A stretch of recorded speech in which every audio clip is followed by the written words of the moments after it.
الحمد لله نحمده ونستعينه ونستغفره ونؤمن به ونتوكل عليه ونعوذ بالله من شرور أنفسنا ومن سيئات أعمالنا من يهده الله فلا مضل له ومن يضلله فلا هادي له ونشهد أن لا إله إلا الله وحده لا شريك له ونشهد أن سيدنا وسندنا وشفيعنا وحبيبنا ومولانا محمدا عبده ورسوله وصلى الله عليه وعلى آله وصحبه وسلم تسليما كثيرا كثيرا أما بعد قال الله تبارك وتعالى في كتابه الكريم إنا نحن نزلنا الذكر وإنا له لحافظون وقال رسول الله صلى الله عليه وسلم لا يأتيه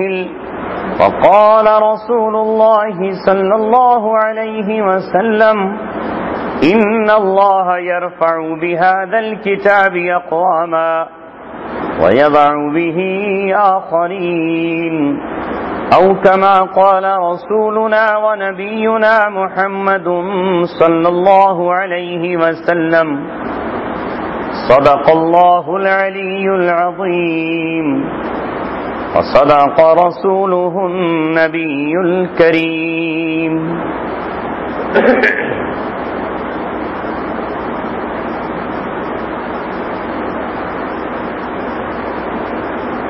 اے لا الہ کے وارث، باقی نہیں ہے تجھ میں گفتار دل برانہ، کردار قاہرانہ، تیری نگاہ سے دل سینوں میں کانپتے تھے، کھویا گیا ہے تیرا جذب قلندرانہ۔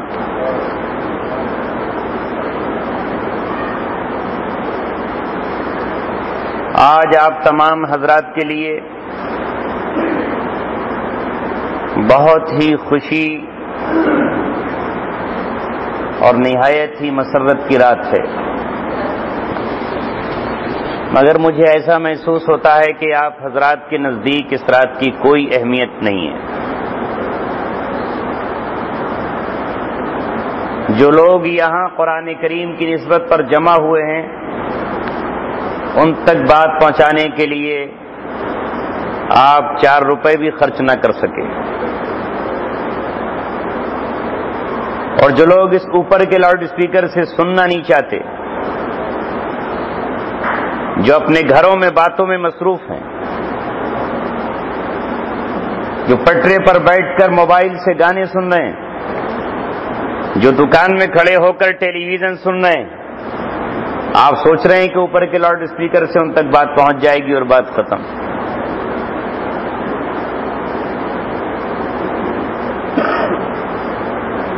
کتنے افسوس کی بات ہے، اور یہ افسوس ہے اس اہل محلہ پر۔ کاش آپ چندہ کر لیتے اور ایک اسپیکر یہاں اور ایک اسپیکر یہاں پر لگا دیتے۔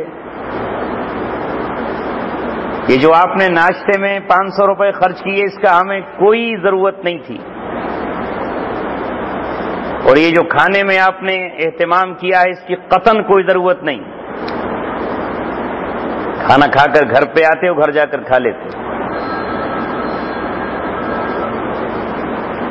مگر یہ جب ہوتا کہ جب اللہ تبارک و تعالیٰ کے دین کی قدر ہماری نظروں میں ہوتی۔ کسی کی بیٹے کی شادی ہو تو پھر دیکھو وہ کیسے ڈی جے لے کر آتا ہے، کسی کے یہاں منگنی ہو تو پھر دیکھو وہ شیطان کی بانسری کو پورے محلے کو سنانے کے لیے کتنا شور مچاتا ہے. کسی کے یہاں لڑکا پیدا ہو جائے اور اس کی چھٹی پر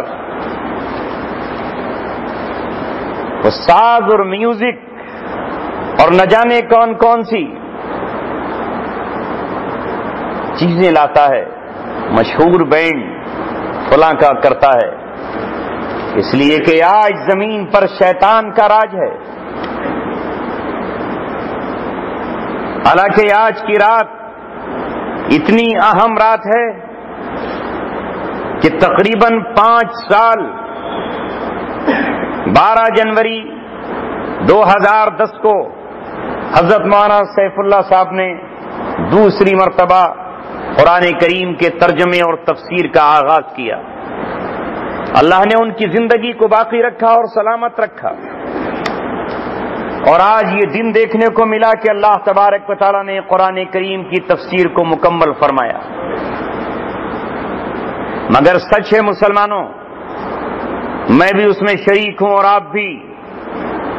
میرا خاندان اور سب کے سب اس کے شریک ہیں کہ آج مسلمانوں کے یہاں قرآن کی کوئی اہمیت نہیں ہے.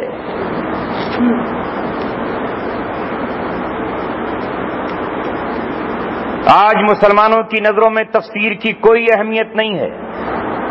اور مجھے یقین ہے کہ یہاں جو تفسیر ہوتی ہوگی تو سوائے چند لوگوں کے کچھ لوگ رکتے بھی نہیں ہوں گے.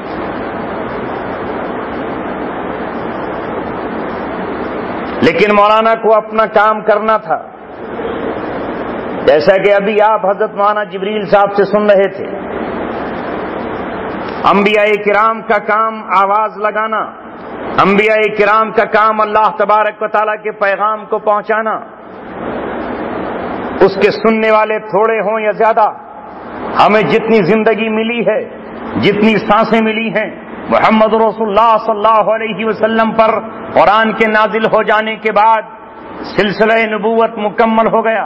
سلسلہ رسالت پورا ہو گیا، قرآن آخری کتاب نازل ہو گئی. اب کوئی نبی نہیں آئے گا. پہلے تو حضرت عیسیٰ علیہ السلام سے پہلے حضرت موسیٰ علیہ السلام کے بعد بھی نبی ہیں اور ان سے پہلے بھی نبی ہیں، لیکن محمد رسول اللہ کے بعد کوئی نبی نہیں ہے. اب وہ کام جو انبیاء کرام انجام دیا کرتے تھے، جو اللہ تبارک و تعالیٰ کی کتاب قوموں کو سنایا کرتے تھے، جو اللہ کے پیغام دوسروں تک پہنچایا کرتے تھے، وہ ذمہ داری اللہ تبارک و تعالیٰ نے اب علماء کرام کے کاندھوں پر رکھی ہے. علماء کا کام سنا دینا ہے، ان کا کام پہنچا دینا ہے. جیسے اللہ نے قرآن میں کہا انبیاء کرام سے، وما علینا الا البلاغ المبین، ہمارے اوپر تو صرف پہنچا دینا ہے. اب کوئی مانے یا نہ مانے، نوح علیہ السلام 950 برس تک اپنی قوم کو آواز دیتے رہے، لوگوں کو بلاتے رہے، لیکن قوم نہیں آئی. 40 مرد اور 40 عورتیں آئیں. 950 سال میں نبی کی پکار پر لبیک نہیں کہا، نبی کی دعوت پر آمنا و صدقنا نہیں کہا، نبی کی کتاب پر سمیعنا و اطعنا نہیں کہا، بلکہ جب نبی نے قرآن سنانا، جب نبی نے اللہ کی کتاب سنانا شروع کی، چونکہ اس وقت تو قرآن تھا ہی نہیں، ان پر جو اللہ نے کتاب نازل کی ہوگی وہ کتاب رہی ہوگی. تو یہ قرآن کہتا ہے سورہ نوح میں کہ جب جب بھی حضرت نوح علیہ السلام نے اپنی قوم کو پکارا، جعلوا اصابعہم، اپنے کانوں میں انگلیاں دے لی، واستغشوا ثیابہم، اور اپنے اوپر کپڑے ڈال لیے، منہ ڈھک لیے، نقابیں ڈال لی، ہم تیرا چہرہ بھی دیکھنا پسند نہیں کرتے. واصروا واستکبروا استکبارا، اڑ گئے، تکبر کرنے لگے کہ اچھا ہم اس کی بات سنیں گے. ہمیشہ جن کو اللہ تبارک و تعالیٰ نے دولت دی، جنہیں سرمایہ دیا، جنہیں اولاد دی،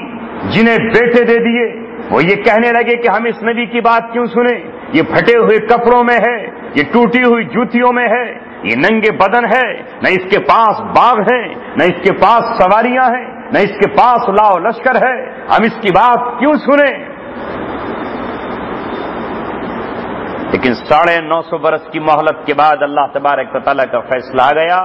جو ہر باغی قوم کے لیے آتا ہے. جو اللہ تبارک و تعالیٰ کی کتاب پر ایمان نہیں لاتے، جو اللہ تبارک و تعالیٰ کے نبیوں کو جھٹلاتے ہیں، جو اللہ تبارک و تعالیٰ کے پیغام کو نہیں سنتے، ان کے لیے پھر عذاب کا فیصلہ ہوتا ہے۔ نتیجہ یہ ہوا کہ اللہ تبارک و تعالیٰ نے ایک کشتی بنوائی، اور اس کشتی میں وہ 80 لوگ سوار ہوئے جو حضرت نوح علیہ السلام پر ایمان لائے تھے، اور جو اللہ تبارک و تعالیٰ کو ایک جانتے تھے۔ وہ 80 افراد کشتی میں بچا لیے گئے، اور باقی پوری دنیا سیلاب سے اور پانی کے طوفان سے ڈبو دی گئی۔ ظاہر ہے کہ آج جو آپ عالموں کو دیکھ رہے ہیں، انہیں اللہ تبارک و تعالیٰ نے نبیوں کے مقام پر چنا ہے۔ نبی تو اب نہ مشرق میں آئے گا نہ شمال میں، نہ عجم میں آئے گا نہ عرب میں۔ اب انبیاء نبی کی بات کو سنانے والے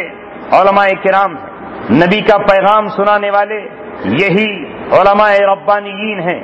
نبی کی شریعت کو انسانوں تک بتانے والے یہی ہیں۔ اب جو ان کے پاس آئے گا وہ اپنا فائدے کے لیے آئے گا، اور جو ان سے بھاگ جائے گا وہ ان کا کچھ نہیں بگاڑ سکتا۔ ان کا کام تو صدا لگانا ہے، ان کا کام تو پیغام پہنچانا ہے۔ جیسے اللہ تبارک و تعالیٰ نے اپنی اس کتاب میں محمد رسول اللہ صلی اللہ علیہ وسلم سے کہا، یا ایھا الرسول بلغ ما انزل الیک من ربک، آپ پہنچا دیجیے۔ بلغ، بلغ، یبلغ، تبلیغ، عربی زبان میں اس کے معنی آتے ہیں پہنچا دینے کے، اس لیے پہنچانے والے کو مبلغ کہا جاتا ہے۔ کیا پہنچا دیجیے؟ ما انزل الیک من ربک، جو آپ کی طرف، آپ کے رب کی طرف سے نازل کی گئی ہے وہ پہنچائیے۔ کیا نازل کیا گیا ہے؟ قرآن۔ اس قرآن کو آپ دوسروں تک پہنچا دیجیے۔ فَإِن لَّمْ تَفْعَلْ فَمَا بَلَّغْتَ رِسَالَتَهُ، اگر آپ نے ایسا نہیں کیا، آپ نے اگر اس قرآن کو انسانوں تک نہیں پہنچایا، آج تو علماء کرام صرف مسلمانوں کو پہنچا رہے ہیں، نبی محمد رسول اللہ اس قرآن کو مشرکوں کے پاس لے کر گئے اور کافروں تک پہنچایا اور غیروں تک پہنچایا، اور ان کی طاقت سے نہ ڈرے۔ اگر پتھر ان کے مارے گئے تو برداشت کیے، اگر گالیاں دیں تو صبر کیا، اور اگر انہیں ان کے وطن سے نکالا تو ہجرت کی راستہ اختیار کیا، ان تک پیغام پہنچایا۔ اور اللہ نے فرمایا کہ اگر آپ نے ایسا نہیں کیا ما بلغت رسالتہ، تو آپ نے رسالت کا حق ادا نہیں کیا۔ آج ایک عالم اگر کسی مسجد میں قرآن کریم کی تفسیر کر رہا ہے تو معاف فرمائیے، کل تو قرآن سے کافر بھاگتے تھے، آج کے دور میں مسلمان بھاگ رہے ہیں۔ آج پوری دنیا میں ہماری تباہی و بربادی کا سبب اس کے سوا کچھ اور نہیں ہے کہ اس امت نے قرآن مقدس سے اپنا ناطہ توڑ لیا ہے اور قرآن مقدس سے اپنا رشتہ ختم کر لیا ہے۔ وہ کہنے کو چاہے لاکھ دعوے کرے کہ وہ قرآن سے یہ قوم محبت کرتی ہے، قرآن سے صرف اتنی محبت ہے کہ اگر اس کے بیٹے کو نظر ہو جائے تو کسی عالم کے پاس جائے، کسی مؤذن کے پاس جائے، کسی مدرسے میں کسی قاری کے پاس جائے اور کہے میاں اس کو نظر ہو گئی ہے، اس پہ جھپٹا ہو گیا ہے، اس پہ بخار آ گیا ہے، ذرا اس پہ دم کر دیجئے، اس پہ دم کر دیجئے، یا کسی کی جان نہیں نکل رہی ہے تو وہ بھاگ کر جائے گا کہ صاحب ابا کی روح حلق میں اٹک گئی ہے، کبھی ہچکیاں لیتے ہیں اور کبھی سانس تیز چلتا ہے، نہ ادھر ہو رہی ہے جان نہ ادھر ہو رہی ہے، آئیے چارپائی پہ بیٹھ کے سورہ یاسین پڑھ دیجئے تاکہ قصہ جلدی تمام ہو جائے۔ ورنہ ہم یہاں جتنے حضرات بیٹھے ہیں وہ اپنے دل پر ہاتھ رکھ کر دیکھیں کہ صبح اٹھتے ہی ہمیں اپنی دکان یاد آتی ہے، صبح اٹھتے ہی ہمیں اپنا موبائل یاد آتا ہے، صبح اٹھتے ہی کسی کسان کو اپنے بیل اور بھینس نظر آتے ہیں، کسی کو اپنی گائے اور بچڑا نظر آتا ہے، کسی کو اپنی تجارت اور ملازمت نظر آتی ہے، لیکن ہے ہم میں سے کوئی جو صبح اٹھتے ہی قرآن کریم اٹھاتا ہو اور اس کی تلاوت شروع کر دیتا ہو اور قرآن کریم کو پڑھتا چلا جاتا ہو؟ کیا ہمارے گھروں میں ہماری ماں قرآن پڑھتی نظر آتی ہے؟ نہیں نظر آتی۔ ہماری بہنیں قرآن پڑھتی ہیں؟ نہیں۔ کیا ہمارے بھائی قرآن پڑھ رہے ہیں؟ نہیں۔ کیا ہماری بیٹیاں قرآن پڑھتی ہیں؟ نہیں۔ ماں کو نیند نہیں آتی کہ بچی کو اسکول جانا ہے، اسے ناشتہ کرا دوں، اس کا ڈریس تیار کر دوں، اس کا بستہ صحیح کر دوں، اس کی کاپی پین اور قلم اور کاغذ صحیح کر دوں۔ کل یہ زمانہ تھا کہ صبح اٹھتے ہی ہمارے گھروں سے قرآن کی آوازیں آیا کرتی تھیں اور ہمارے گھر کے باہر سے نکلنے والا یہ محسوس کرتا تھا، بلکہ محسوس نہیں، اس کے کانوں کے ذریعے قرآن سنا جاتا تھا اور اس کی دل کی دنیا میں اتر جاتا تھا۔ علامہ اقبال نے صحیح کہا، بالکل غلط نہیں فرمایا، صحیح کہا، ان اللہ یرفع۔ علامہ اقبال نے کہا وہ زمانے میں معزز تھے مسلمان ہو کر اور ہم خوار ہوئے تاریک قرآن ہو کر۔ ہم نے قرآن چھوڑا ہے۔ مسجدیں تو ہماری سبحان اللہ سنگ مرمر لگا ہوا ہے، بہترین قسم کی ٹائل لگی ہوئی ہیں، چوڑی چوڑی وسیع اور کشادہ مسجدیں ہیں، جدھر چلے جائیے مسجدوں میں کوئی تنگی نظر نہیں آتی، فرش سے لے کر کے اس کی چھت تک سجی ہوئی ہے، لائٹیں لگی ہوئی ہیں، لیکن قرآن گرد میں اٹا ہوا ہے، قرآن پہ دھول چڑھی ہوئی ہے، قرآن پڑھنے کے لیے کوئی تیار ہی نہیں ہے، اور پڑھنا تو درکنار، جب قرآن پڑھتا ہی نہیں تو اس کا ترجمہ کون پڑھے گا؟ نہ ترجمہ پڑھنے کے لیے تیار ہیں، نہ ترجمہ سننے کے لیے تیار ہیں، بلکہ اللہ معاف فرمائے، میں تو آپ کو مبارکبادی پیش کرتا ہوں کہ آپ نے قرآن کریم کے ترجمے کو برداشت کر لیا، 2 مرتبہ برداشت کر لیا، ورنہ میری نظروں میں ایسی مساجد بھی ہیں، میں ایسی جگہوں کو بھی جانتا ہوں کہ جہاں قرآن کریم کے ترجمے کو ہندو آ کر نہیں روکتے، سکھ آ کر نہیں روکتے، عیسائی آ کر نہیں روکتے، پارسی اور مجوسی آ کر نہیں روکتے، مسلمان کہتے ہیں آپ نے قرآن کا ترجمہ کیوں شروع کر دیا؟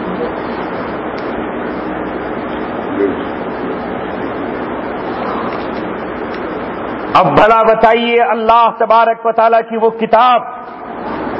جس کو سننے کے لیے ابو جہل چھپ کے جاتا تھا، جسے سننے کے لیے عتبہ جاتا تھا، جسے سننے کے لیے ربیعہ آ جاتا تھا، قرآن کریم اللہ کے رسول صلی اللہ علیہ وسلم نے گلیوں میں پڑھا، مکے کے بازاروں میں پڑھا، ہر حج کے لیے جب لوگ آیا کرتے تھے تو ان قافلے والوں کو سنانے کے لیے آپ نے پڑھا۔ یہی وہ کتاب تھی کہ جس کی آواز کو روکنے کے لیے اہل مکہ نے یہ کہا تھا کہ اے لوگو، ہمارے یہاں ایک شاعر پیدا ہو گیا ہے، ہمارے یہاں ایک شاعروں کا امام پیدا ہو گیا ہے، اس کی بات مت سن لینا، وہ شاعر کے ساتھ جادوگر بھی ہے، ایک طرف شاعرانہ کلام سناتا ہے اور دوسری طرف جادوگری کا فن دکھاتا ہے، اگر تم نے اس کا کلام سن لیا تم اسی کے ہو جاؤ گے۔ اس لیے خانہ کعبہ کا طواف کرتے ہوئے اور حرم کے باہر میلوں میں کھڑے ہوئے کانوں میں روئی لگا کر آتے تھے اور کہتے تھے کہ ہم قرآن کو نہیں سنیں گے، مگر جس نے بھی کان سے روئی ہٹائی اور قرآن کریم کو سن لیا، قرآن اس کے دل میں اتر گیا اور قرآن کریم نے اسے مومن بنایا۔ رب کعبہ کی قسم، وہی قرآن ہے یہ جو آج میرے اور آپ کے گھروں میں ہے، جو 1450 برس پہلے مکہ اور مدینہ کی سرزمین پہ نازل ہوا تھا۔ ہمارا ایمان ہے، یہ ہمارا یقین ہے، ہم شیعہ اور رافضی نہیں ہیں جن کا عقیدہ یہ ہے کہ یہ قرآن بدل دیا گیا ہے، ہم اہل سنت والجماعت ہیں۔ قرآن کا ایک ایک لفظ وہی ہے، قرآن کی ایک ایک آیت وہی ہے، قرآن کی وہی چمک ہے، وہی دمک ہے، قرآن میں وہی آب و تاب ہے، قرآن کے وعدے وہی ہیں جو 1450 برس پہلے اس نے کیے ہیں، اور قرآن کی وعیدیں وہی ہیں جو اس نے 1450 برس پہلے ہم کو ڈرایا ہے۔ لہذا مسلمان اچھی طرح سمجھ لیں، کل وہ قوم جو زمانے کی گری پڑی ہوئی قوم تھی اور جس کا دنیا کے نقشے پر کوئی نام نہیں تھا، جب اس نے سب کچھ چھوڑ چھاڑ کر قرآن کریم کو اپنے سینے سے لگایا اور قرآن کریم کے کہنے پر چلنے لگی، تو اللہ تبارک و تعالیٰ نے اس قوم کو دنیا کا امام بنا دیا، اور قیصر و کسریٰ کے تاج ان کی ٹھوکروں میں تھے، اور روم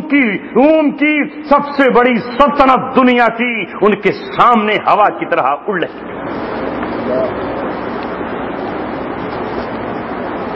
میرے عزیزوں اور ساتھیوں، وہ کافر ہو کر قرآن کریم سے روکتے تھے اور پھر بھی چھپ کے لوگ سن لیا کرتے تھے۔ ہم مسلمان ہو کر گاڑی میں کوئی شخص جا رہا ہے، آپ بتائیے ایمانداری سے کہ مسلمانوں کی گاڑیوں میں کبھی آپ کو قرآن سننے کو ملا؟ کتنے آٹو چلانے والے مسلمان ہیں، کبھی اس نے قرآن کریم لگایا؟ یہ گانا، وہ سنگیت، وہ میوزک، مسلم نوجوانوں کو دیکھو، اور جو نوجوان اب نوجوان نہیں رہے، بوڑھے ہو گئے ہیں، وہ اپنی جوانی کا زمانہ یاد کریں۔ محمد رفیع سے یہ لوگ محبت کیوں کرتے ہیں؟ یہ نوجوان اس سے محبت کیوں کرتا ہے؟ کیا اس وجہ سے کہ اس نے قرآن پڑھا ہے؟ کیا اس وجہ سے کہ اس نے نبی پاک صلی اللہ علیہ وسلم کی شان میں نعتیں کہی ہیں؟ کیا اس وجہ سے کہ اس نے خانہ کعبہ کے حسن کی اور خانہ کعبہ کے جلووں کی تعریف کی ہے؟ ہرگز نہیں۔ اس نے اپنے گلے کو مشرکوں کے ہاتھ بیچ کر زنا کے لیے، زنا پر اکسانے کے لیے، اس کو محبت پیدا کرنے کے لیے، قرآن سے دور کرنے کے لیے، حدیث سے ہٹانے کے لیے، مسجدوں سے باغی بغان بنانے کے لیے، نماز کے مقابلے پر نماز سے ہٹانے کے لیے اس نے گانے گائے ہیں۔ اللہ کا دیا ہوا گلا اور اللہ تبارک و تعالیٰ کی دی ہوئی آواز، اللہ تبارک و تعالیٰ کا دیا ہوا اس کو وہ فن اس نے کہاں استعمال کیا؟ آج مسلمانوں کے 98% نوجوان اس سے محبت کرتے ہیں۔ تو یہ بتائیں تو صحیح، انہیں قرآن سے کہاں محبت ہے؟ اگر کہیں پر کوئی بس میں جا رہا ہے یا کوئی اپنی گاڑی میں لے کر جا رہا ہے تو اس نے گانے کی کیسٹ لگائی۔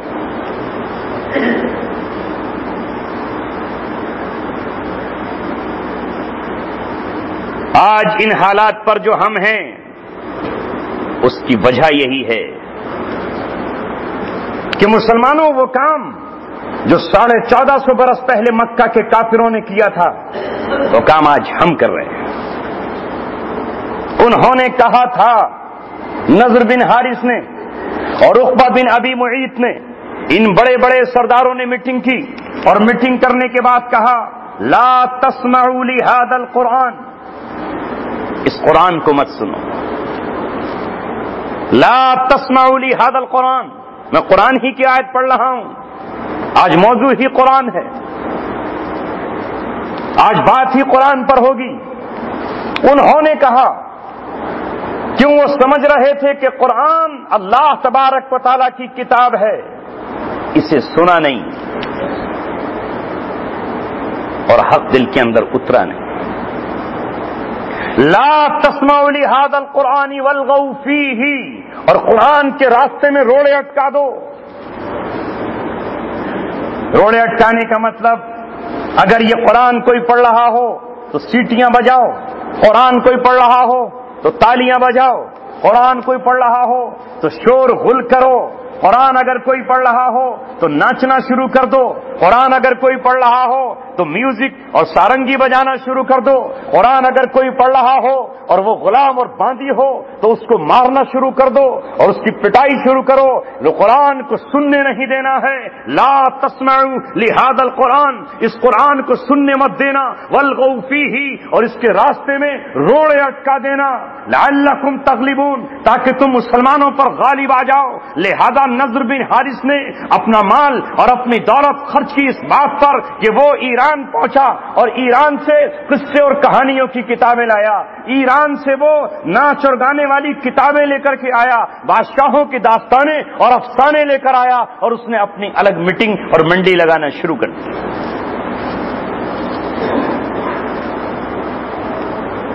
تاکہ نوجوانوں کو قرآن سے روک سکے،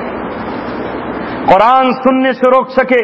ظاہر ہے انہیں ترجمہ سنانے کی ضرورت تو تھی نہیں، اس لیے کہ وہ خود عربی زبان جانتے تھے، لوگ اس کے یہاں بھی جانے لگے۔ لیکن جب اس نے پھر یہ دیکھا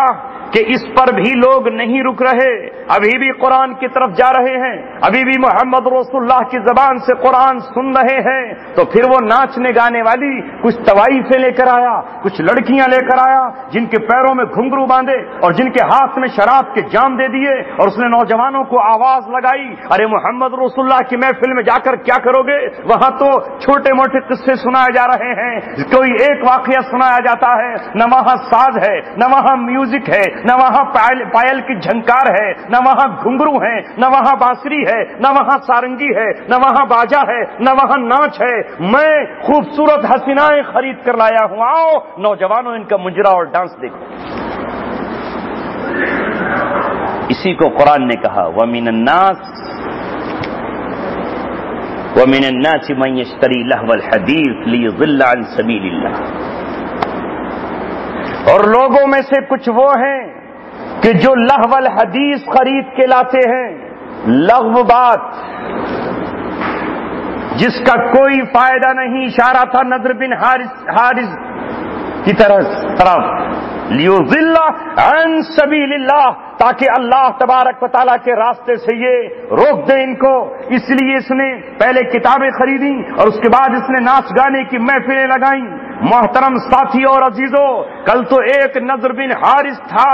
آج روئے زمین کے تمام نضر بن حارث، ہندوستان سے لے کر امریکہ تک اور یورپ سے لے کر کے چائنا تک، سب کے سب اکٹھے ہوئے ہیں، اور انہوں نے اس کا نام فلم انڈسٹری رکھ دیا ہے۔ کہیں اس کا نام ہالی ووڈ ہے اور کہیں اس کا نام بالی ووڈ ہے۔ ایک ایک فلم پر کئی کروڑ روپے خرچ ہوتے ہیں، بعض فلمیں 1 ارب روپے تک خرچ پا جاتی ہیں، ایک ایکٹنگ کے لاکھوں روپے دیے جاتے ہیں۔ ان کمینہ خصلتوں کو گانے والوں کو الگ دیا جاتا ہے، سارنگی بجانے والوں کو الگ دیا جاتا ہے، ناچنے والوں کو الگ دیا جاتا ہے، رول کرنے والوں کو الگ دیا جاتا ہے، ایک کو ہیرو کہا جاتا ہے اور اس فاحشہ عورت کو ہیروئن کہا جاتا ہے، تاکہ مسلم نوجوانوں کو روکا جا سکے اور ان کو روک کر قرآن سے روکا جائے۔ لہذا آج مسلمانوں کی، آپ نوجوانوں کی تعداد لگائیں، عرب سے لے کر عجم تک، خانہ کعبہ سے لے کر کے مدینہ منورہ تک اور بیت المقدس سے لے کر کے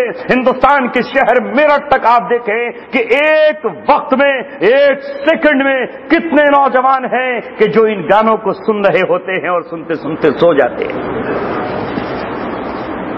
کوئی گھر بچا ہے اب جو محفل نہیں لگ رہی؟ وہاں تو اس نے ایک محفل لگائی تھی، یہاں تو آج سائنس کی ترقی نے ہر گھر میں محفل لگا دی، ہر گھر میں کیبل لگا دیا، ہر گھر میں ٹیلی ویژن پہنچا دیا، ہر دکان پر پہنچا دیا، ہر ہوٹل میں پہنچا دیا گیا، ہر مقام پر پہنچا دیا گیا۔ آج کا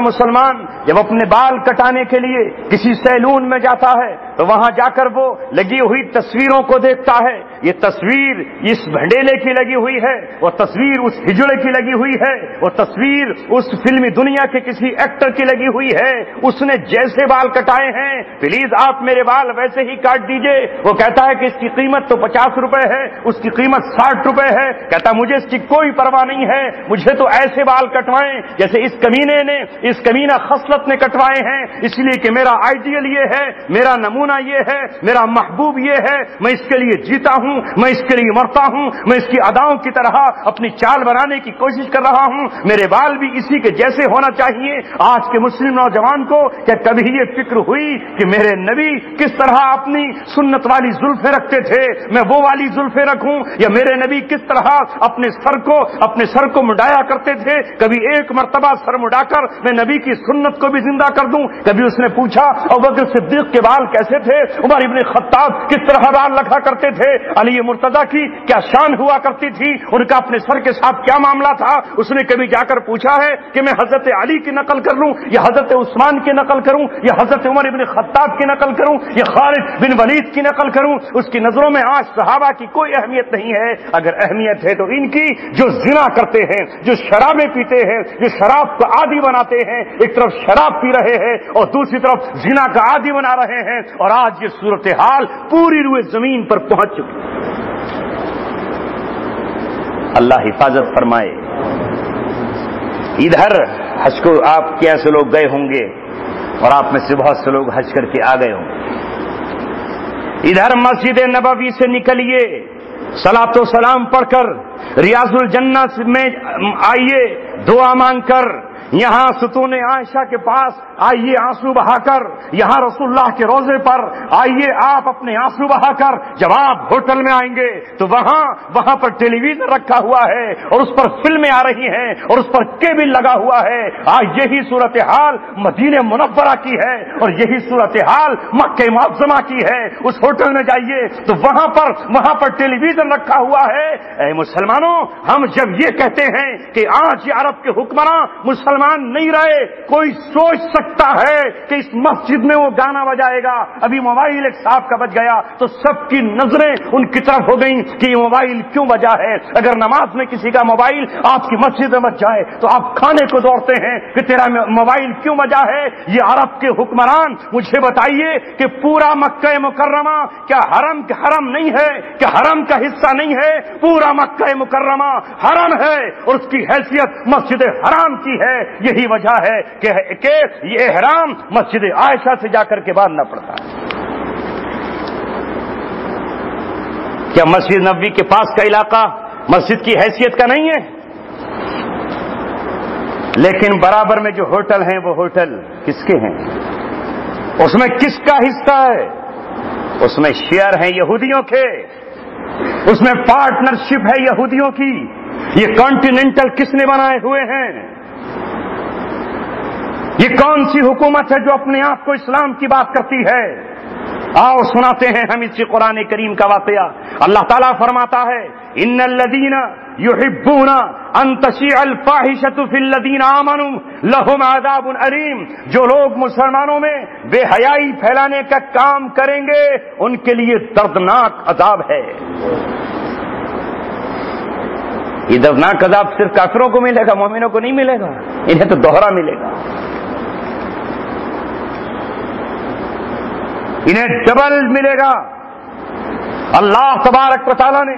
کون سا خطہ انہیں دیا، کون سی سرزمین انہیں دی، اور اگر آپ کا کوئی جاننے والا، اگر آپ کا کوئی ملنے والا ان سعودی عربیہ میں یا عرب کنٹری میں رہتا ہو تو آپ وہاں کے حال اس سے پوچھئے گا کہ ایک چینل پر 90 چینل لگے ہوئے ہیں جن میں کتنے تو فحش اور بے حیا ہیں جن کا تصور ان ممالک میں کیا بھی نہیں جا سکتا ہے۔ یہ ہیں وہ لوگ۔ وقت آ گیا ہے آج معیار ہمارے لیے قرآن ہو، جو قرآن کے مطابق چلے گا وہ ہمارا اپنا ہے۔ ہم نبی پاک صلی اللہ علیہ وسلم کے چچا حضرت عباس سے محبت کرتے ہیں اور قیامت تک کرتے رہیں گے۔ ہم آپ کی بیٹی فاطمہ اور حضرت علی سے محبت کرتے ہیں اور ان کی آل پر درود بھیجتے رہیں گے، لیکن آپ کا چچا ابو لہب ہے جو آپ پر ایمان نہیں لایا ہے، ہم اس پہ لعنت بھیجتے رہیں گے۔ اور قرآن کریم کی شکل میں ہم صبح قیامت تک نمازوں میں بھی اور بغیر نماز کے بھی، رمضان میں بھی اور تراویح میں بھی تبت یدا ابی لہب پڑھتے رہیں گے کہ ابو لہب تیرے ہاتھ ٹوٹ جائیں، ابو لہب تجھ پہ لعنت ہو، تیرا مال تیرے کام نہیں آیا، تو جہنم کی آگ میں جلے گا اور ساتھ میں تیری بیوی بھی جائے گی۔ وامرأتہ حمالۃ الحطب، کیوں؟ اس لیے کہ اس نے قرآن کو نہیں مانا۔ میرے نبی پر جو قرآن اترا اس نے اسے اللہ کی کتاب نہیں مانا۔ یہی نضر بن حارث جس کا میں نے ابھی ذکر کیا، جس نے قرآن کے خلاف ایسی مجلسیں لگائیں جیسے آج یہود و نصارہ لگا رہے ہیں، اور ان کو لگانے کی اب ضرورت نہیں، ہم لگا رہے ہیں، ہم خود لگا رہے ہیں۔ دعویٰ ہمارا چاہے ایمان کا ہو، یہاں نماز پڑھ کر نکلے، کتنوں کو ہم نے دیکھا کہ وہ تفسیر میں کیسے بیٹھ جائیں، وہاں جا کے انہیں ابھی ٹیلی ویژن پر بیٹھنا ہے، وہاں سیریل آ رہا ہے، وہاں کوئی فلم آ رہی ہے، وہاں کوئی کہانی آ رہی ہے، وہاں کوئی میچ آ رہا ہے، کرکٹ کا میچ آ رہا ہے۔ آج ساری دنیا کرکٹ کی دیوانی ہوئی پڑی ہے۔ کون کھلا رہے ہیں یہ کون لوگ ہیں؟ قرآن کریم میں یہ بات اور رسول اللہ صلی اللہ علیہ وسلم کی حدیث میں یہ بات آئی ہے کہ ہر وہ کھیل، ہر وہ چیز جو اللہ تبارک و تعالیٰ کی یاد سے غافل کر دے وہ قرآن کریم کی اس وعید میں شامل ہے، وہ لہو الحدیث میں شامل ہے۔ یہی نضر بن حارث جب بدر میں لڑنے کے لیے گیا مسلمانوں کو مٹانے کے لیے گیا، رسول اللہ کو گرفتار کرنے یا قتل کرنے کے لیے گیا، خود گرفتار ہو گیا۔ رسول پاک صلی اللہ علیہ وسلم نے جب قیدیوں پر نظر ڈالی مدینہ منورہ سے پہلے تو 70 قیدیوں میں یہ نضر بن حارث بھی تھا۔ آپ صلی اللہ علیہ وسلم کا چہرہ بدل گیا اور آپ صلی اللہ علیہ وسلم نے صحابہ کی طرف مخاطب ہو کر کہا کہ اسے بھی قیدی بنا لیا،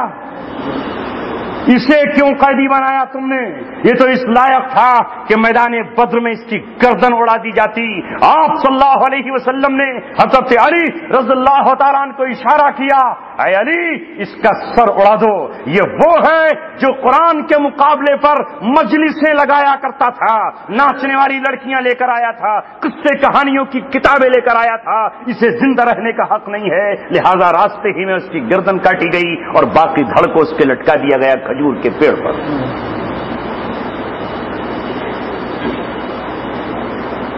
آج دنیا میں عیسائی، یہودی، بت پرست، مشرک ہمیں سمجھاتے ہیں کہ اسلام کیا ہے۔ آج امریکہ کا صدر براک اوباما ہمیں بتاتا ہے کہ اسلام یہ ہے اور یہ اسلام نہیں ہے۔ آج سے 10 سال پہلے امریکہ کا صدر سینئر بش اور جونیئر بش ہم سے کہہ رہے تھے کہ اسلام یہ ہے اور اسلام یہ نہیں ہے۔ تو بتائے گا ہمیں کہ اسلام کیا ہے؟ اسلام وہ ہے جو قرآن لے کر آیا ہے، لہذا وہ مسلمان جو قرآن نہیں پڑھتے، جو قرآن نہیں سنتے، جو قرآن کو ترجمے کے ساتھ نہیں جانتے، وہ بھٹک جاتے ہیں اور کہتے ہیں ہاں اسلام میں تو یہ نہیں ہے۔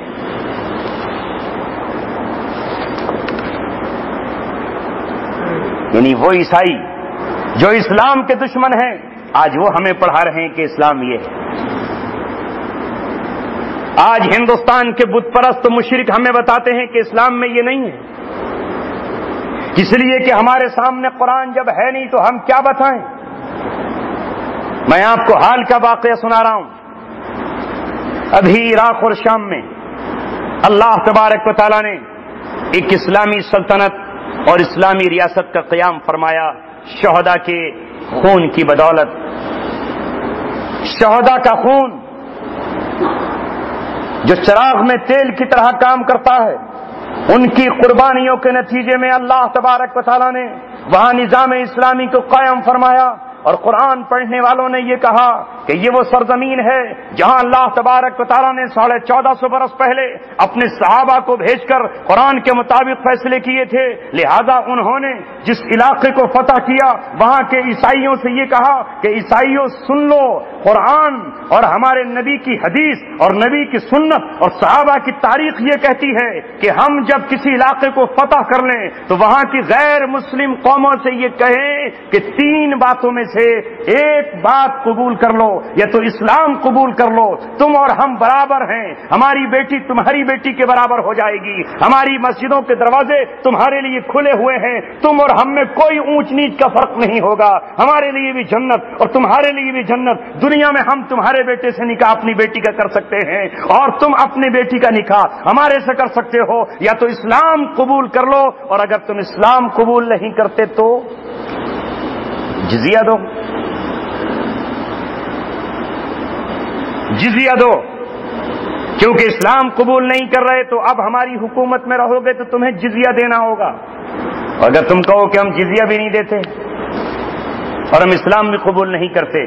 تو پھر میدان جنگ تمہارے ہمارے بیچ فیصلہ کریں، تم بھی تلوار اٹھاؤ اور ہم بھی تلوار اٹھاتے ہیں اور آ جاؤ میدان میں، جو باقی رہے وہ زندہ، جو ختم ہو جائے وہ ختم،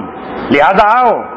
اب یہ آج 1450 برس کے بعد ہمارے سامنے جب یہ بات آئی اور جب یہ بات اخبارات میں آئی اور جب یہ بات میڈیا پر آئی کہ عیسائیوں سے وہاں یہ کہہ دیا گیا تو عیسائی تل ملا اٹھے کہ ساری دنیا میں خراج ہم مسلمانوں سے لے رہے ہیں، یہ ہماری قوم سے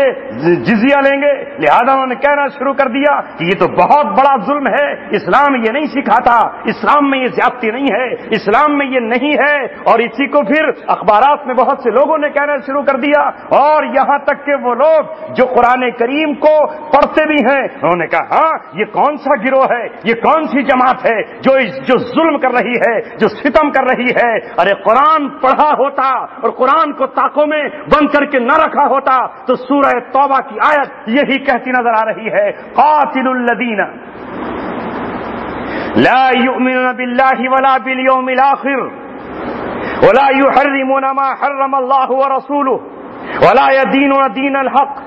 من الذين اوتوا الكتاب حتى يعطوا الجزية عن يد وهم صاغرون۔ یہ لوگ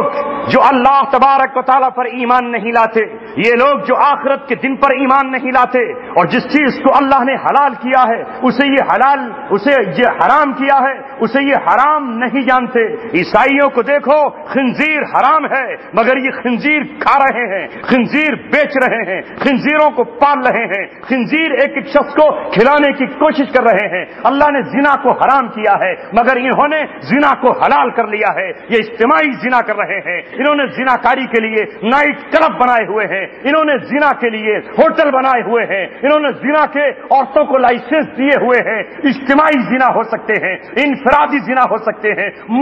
مرد کے ساتھ بدکاری کر سکتا ہے، یہ لائسنس انہوں نے دیے ہوئے ہیں۔ ولا یحرمون ما حرم اللہ ورسولہ، جسے اللہ نے حرام کیا ہے یہ اسے حرام نہیں جانتے۔ سود اللہ نے حرام کیا ہے مگر یہ سود کو پانی کی طرح پی رہے ہیں اور پوری دنیا سے جبرن سود کو وصول کر رہے ہیں، سودی بینک چلا رہے ہیں۔ ولا یدینون دین الحق، اور دین حق اسلام ہے، اسے یہ دین نہیں مانتے۔ اللہ نے کہا ان سے لڑو، ان سے مقابلہ کرو، ان سے جنگ کرو۔ کب تک کرو؟ حتی یعطوا الجزیہ، جب تک کہ یہ جزیہ نہ دینے لگے، عن ید، اپنے ہاتھ سے دے، وہم صاغرون، اور ذلیل و خوار ہو کر۔ لیکن اب جب ہمارے سامنے سورہ توبہ کی تفسیر ہی نہیں آئے گی، یہ آیت جو میں نے آپ کے سامنے پڑھی ہے یہ آیت ہی نہیں آئے گی، تو کیا کہیں گے ہم کہ نہیں یہ تو اسلام میں نہیں ہے، یہ اسلام نہیں سکھاتا، یہ اسلام نہیں بتاتا۔ کون سا اسلام؟ اسلام وہ ہے میرے عزیزوں اور ساتھیوں جو قرآن کریم نے بیان کیا ہے۔ کافی طویل گفتگو مولانا آپ سے فرما چکے ہیں،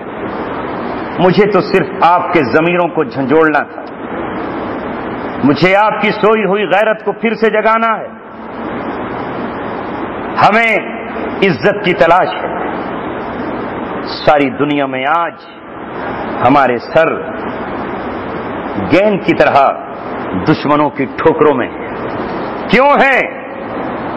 جب ہم قرآن سے جڑے ہوئے تھے، ایک ہاتھ میں ہمارے قرآن تھا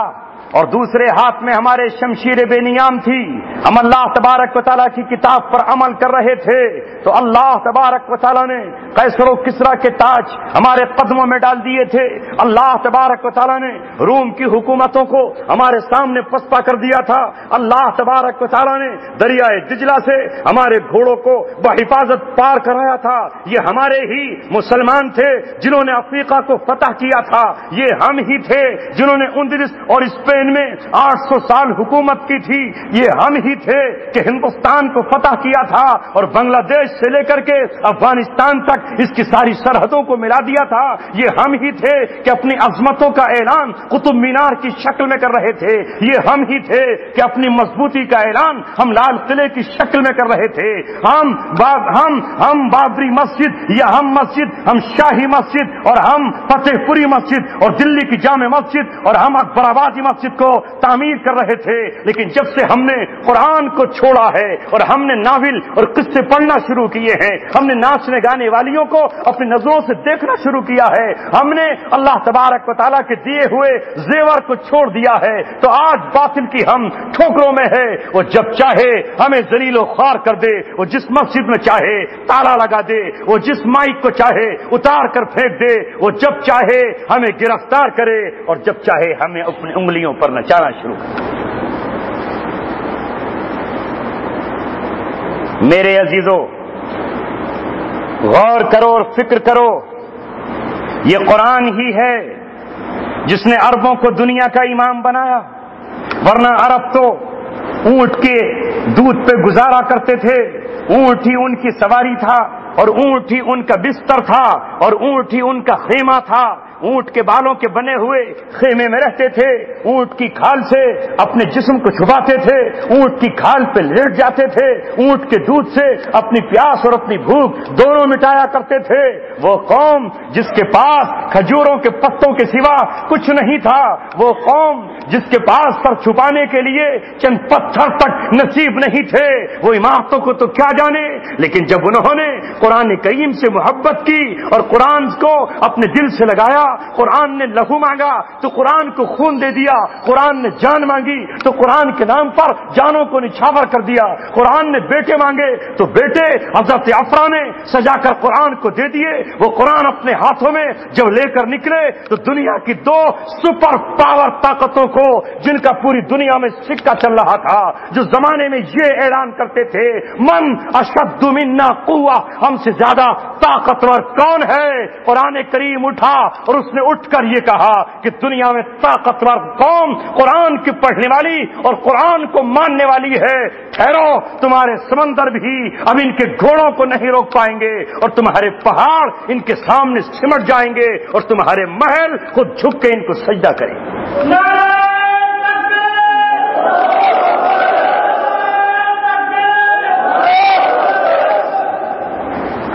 لیکن آج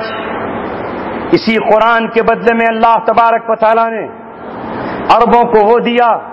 جو انہوں نے کبھی خواب میں بھی نہیں سوچا تھا۔ چند چیتڑوں سے اپنا بدن چھپانے والی قوم دنیا کی مالدار ترین قوم کہلائی، ان کے پہاڑوں کو اللہ تبارک و تعالیٰ نے سونے میں تبدیل کر دیا، اور پہاڑ ان کے سونے کے ہو گئے، اور ان کے پہاڑوں کے نیچے اللہ تبارک و تعالیٰ نے ایسے کنویں رکھ دیے جیسے ہندوستان میں پانی کے چشمے ہیں، جتنا چاہو پانی نکال لو، اور وہ پانی اللہ تبارک و تعالیٰ نے پیٹرول کی شکل میں رکھا، ایک ایسا مادہ جس کے لیے دنیا بے تاب و بے قرار تھی۔ آج اگر پوری دنیا میں ہوائی جہاز پوری دنیا میں اگر پرندوں کی طرح تیر رہے ہیں تو ان پرندوں کے پپوٹوں میں تیل کس کا ہے؟ مسلمانوں کا ہے، ان کا ہے جن کو 1450 برس پہلے اللہ تبارک و تعالیٰ نے قرآن دیا تھا۔ اگر آج دنیا میں سمندر میں جہاز پانی کے مچھلیوں کی طرح تیر رہے ہیں تو ان جہازوں کو چلانے والا پیٹرول اور ڈیزل کس کا ہے؟ ان پہاڑوں کا ہے، جو پہاڑ اللہ تبارک و تعالیٰ نے قرآن پڑھنے والی قوم کو دیے تھے۔ لیکن بدنصیبی یہ ہے کہ آج یہ قوم قرآن کو چھوڑ کر بائبل کو پڑھ رہی ہے، یہودی و نصارہ کی انجیل کو پڑھ رہی ہے، اور ابھی پچھلے ہفتے یہ سارے کے سارے جنہیں اللہ نے قرآن دیا تھا اگر یہ قرآن پر عمل کرتے تو عیسائی ان کے غلام ہوتے اور ان کی عورتیں ان کی باندیاں ہوتی، اور یہ روم پر حکمرانی اسی طرح کر رہے ہوتے جس طرح صحابہ نے حکمرانی کی ہے۔ لیکن آج ان کی غلامی کر رہے ہیں اور کتوں کی طرح ان کے سامنے ایسے پھر رہے ہیں جیسے فوجی کتا کسی سپاہی کے ہاتھ میں کبھی ادھر جاتا ہے کبھی ادھر جاتا ہے۔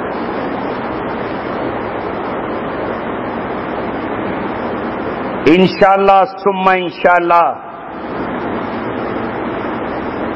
قرآن کریم سے جس نے بھی محبت کی ہے اور جس نے اسے عظمت دی ہے، اللہ نے اسے دنیا میں سرخرو اور عزت والا کیا ہے، چاہے وہ تعداد میں 313 ہوں، یا احد کے برابر 700 ہوں، یا حنین کے برابر 12,000 ہوں، یا فتح مکہ کی طرح 10,000 ہوں، اس کی کوئی پرواہ نہیں ہے۔ عزت اللہ تبارک و تعالیٰ کے سامنے ہے۔ آج نظر دوڑاؤ،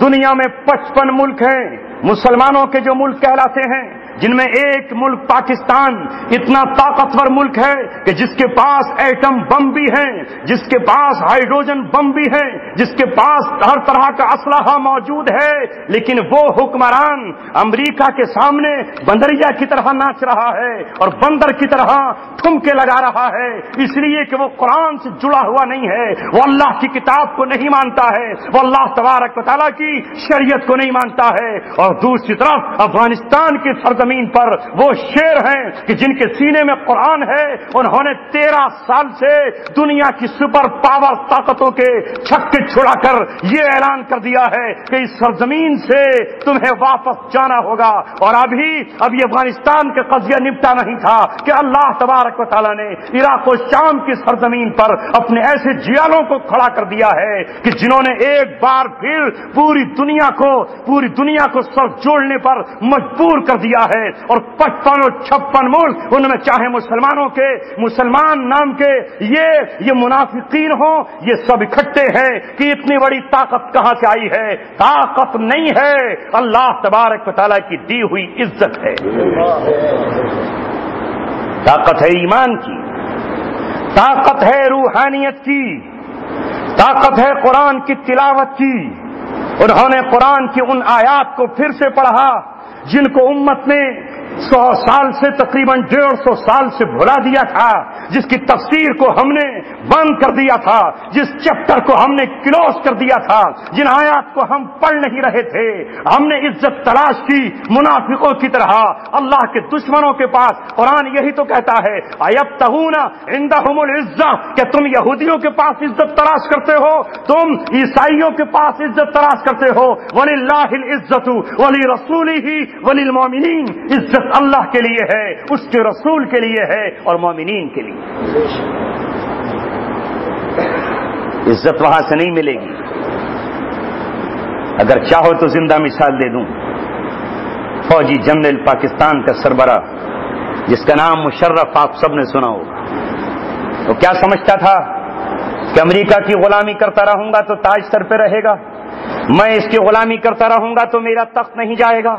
ان کے رحم و کرم پر میں حکمراں ہوں، یہ جب چاہیں گے میری گدی چھین لیں گے. لہذا ان کے کہنے پر اس نے عمارت اسلامیہ کی اینٹ سے اینٹ بجا دی. اور وہ یہ سمجھ رہا تھا کہ مجھے تحفے کے طور پر بہت کچھ ملے گا. ان کے کہنے پر اس نے لال مسجد پر اپنی فوجیوں کو بھیج کر 700 مسلمان بچیاں جو قرآن پڑھنے کے لیے آئی تھیں، جو نمازیں پڑھنے کے لیے آئی تھیں، وہ بچیاں جو آج کے دور میں شرعی برقع پہنا کرتی تھیں، جو جوان بچیاں بھی تھیں اور 8-9 سال کی معصوم بچیاں بھی تھیں، ان کا کوئی جرم نہیں تھا سوائے اس کے کہ وہ آج کے اس دور میں، اس ظالمانہ دور میں پردے اور برقعے کو جانتی تھیں. انہوں نے حیا کی چادر کو اختیار کیا تھا، وہ کسی کوٹھے کی زینت نہیں بنتی تھی. ان 700 بچیوں کو گھیر لیا گیا اور ان پر وہ بم برسائے گئے جنہیں مرد نہیں جھیل سکتے، جو دنیاوی قانون کے اعتبار سے بھی جن کا برسانا ناجائز ہے. فاسفورس بم ان پر گرا کر انہیں ہلاک کر دیا گیا. 10 سال کی بچی ایک ٹیلی فون پر اخبار رپورٹر سے کہتی ہے بھیا بہن ختم ہو چکی ہے، اس کی لاش کو تڑپتے ہوئے دیکھ رہی ہوں، پوری مسجد دھوئیں سے بھر گئی ہے، چاروں طرف ہاہاکار مچی ہوئی ہے. غازی عبدالرشید کی 70 سال کی بوڑھی ماں خاک و خون میں تڑپا دی گئی. لیکن غازی عبدالرشید نے کہا او سن وقت کے جابر، سن وقت کے حکمراں، سن ہم صحابہ کی اولادیں ہیں، ہم نے قرآن صرف اپنی روٹی روزی کے لیے استعمال نہیں کیا ہے. آج قرآن کی عظمت پر غازی عبدالرشید جان دے گا. غازی عبدالرشید کی بیوی حمل سے ہے، حاملہ ہے. غازی عبدالرشید نے وہ کردار ادا کیا جو ہمیشہ قرآن کے ماننے والے ادا کر سکتے ہیں. تاج شہادت پہن کر مسکراتا ہوا، خون کی مہندی لگاتا ہوا اللہ تبارک و تعالیٰ سے جا ملا. پہلے ماں نے شہادت پیش کی، پھر جوان بیٹے نے شہادت پیش کی. وہ یہ سمجھ رہا تھا کہ اب خاتمہ ہو جائے گا. آج دنیا والوں دیکھو، قرآن نے کہا ہے عزت ان کے پاس نہیں ہے. آج یہی منافق اپنے ملک میں جس کا بادشاہ ہوا کرتا تھا، جہاں کا وہ جنرل ہوا کرتا تھا، قید خانے میں پڑا ہے اور چوہے اور بلی تک سے ڈر رہا ہے.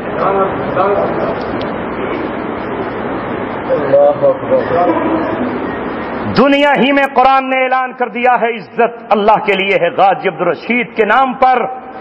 دنیا بھر میں وہ اپنا خون دے کر زندہ کر گیا اور یہ اعلان کر گیا کہ اس ملک میں بھی ایک نہ ایک دن قرآن کا نظام آئے گا.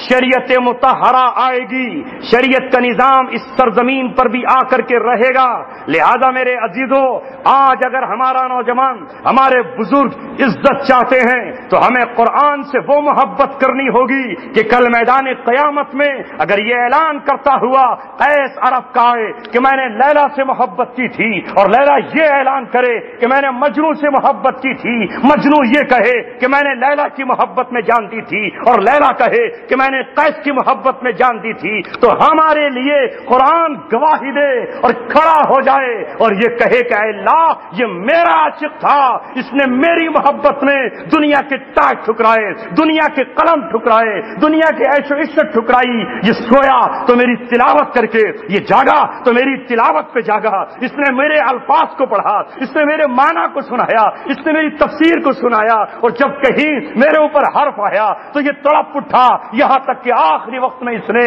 اپنے خون کی بوند بوند قرآن کریم پر لٹا دی، جیسا کہ عثمان غنی نے قرآن مقدس کو گواہ بنا لیا۔ جب ان کے خون کی دھار ان کے جسم سے باہر نکلی تو قرآن کی تلاوت کر رہے تھے، قرآن کی آیت تھی فَسَيَكْفِيكَهُمُ اللَّهُ، اللہ ان کو کافی ہے۔ میرے دوستو، ہمارے سامنے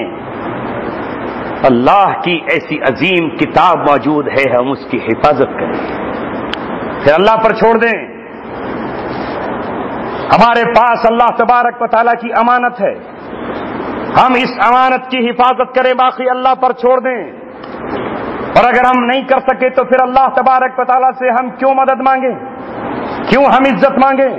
کیوں اللہ تبارک و تعالیٰ سے ہم تخت و تاج مانگیں؟ اے مسلمانوں، اس قرآن نے عرب میں اونٹ چرانے والوں اور بکریاں چرانے والوں